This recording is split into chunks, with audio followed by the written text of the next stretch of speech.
Bu sefer değişik bir video ile karşınızdayım.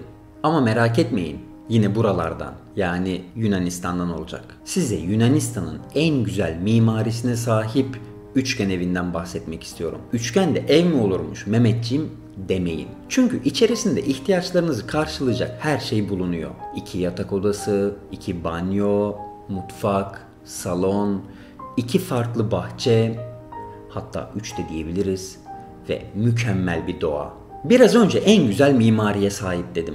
Belki biraz iddialı olabilir. Ya da şöyle deneyeyim. Yunanistan'da gördüklerim içerisinde en güzel tasarıma sahip ve bir o kadar da etkileyici bir ev.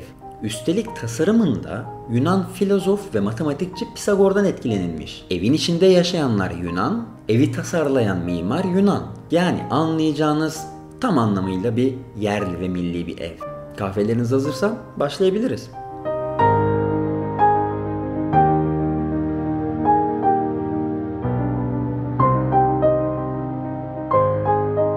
Korint kanalına gelmeden Atina'nın 30 kilometre batısında Yerania Dağı'nın eteklerinde doğa ile iç içe 600 tane zeytin ağacının içerisinde yer alıyor üçgen ev. Gardelis çifti zeytin bahçelerinin içerisinde bir ev düşünürlerken sıradan bir evden ziyade biraz daha farklı bir tasarım istediklerini belirtiyorlar. Basit ama bir o kadar zarif. 220 metrekare gibi aslında çok da büyük olmayan bir alana yapılacak bu ev aynı zamanda çok da büyükmüş hissiyatı yaşatıyor insana. Evin tasarımını üstlenen Yunan mimar Tilemachos Andreanopoulos yapıyı tasarlarken evin spesifik bir ihtiyacı giderdiğini anlatıyor. Bir taraftan samimi, sıcak olmasını, diğer taraftan ise minimalist detaylar ile Yerania Dağı'nın gücünü hissettirmeyi amaçlıyor. Buna karar verirken de kendisinden istenen Dorik tasarımı kelimesinden yola çıkıyor. Dorik demişken, Atina ve Yunanistan'ın birçok farklı bölgelerinde antik yapılardan kalan sütunlar bulunuyor. Ve bu sütunları detaylıca olarak incelerseniz farklı farklı tasarımlarında olduğunu fark edeceksiniz. Toplam 3 farklı tasarım bulunuyor. Dorik, İyonik ve Korinthian. Dorik, en eski, en basit ve yoğun olarak kullanılan sütunların başında geliyor. Sütun başları düz ve herhangi bir motif olmadan tasarlanmış. Buna en güzel örnek Akropolis'te bulunan Parthenon Tapınağı. İkinci tasarım örneği ise İyonik. Dorik tasarımının üzerine biraz daha geliştirilmiş. Hatta bu tasarımlar M.Ö. 6. yüzyılda İonya adalarında geliştirildiği için ismini de buradan alıyor. Son tasarım örneği ise Korinthian.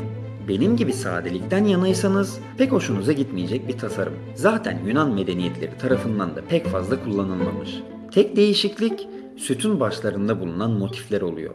Telemachos, mimarinin doğru kullanılması halinde yaratacağı gücün oldukça yüksek olduğunu söylüyor. Üçgen evi tasarlarken de işte bu Dorik tasarımına dikkat etmeye çalışmış.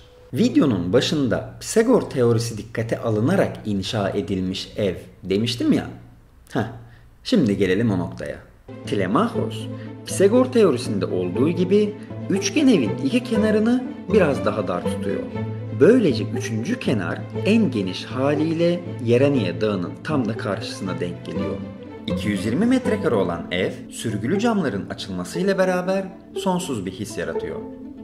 İlk gördüğümde ben de fark edememiştim. Evin hakkında Mimar Telemachos ile yapılan röportajları dinlerken fark ettim. Ben de şimdi o detayları size aktarmak istiyorum. Evin her iki tarafında bulunan duvarlarda farklı açılarda kesikler bulunuyor.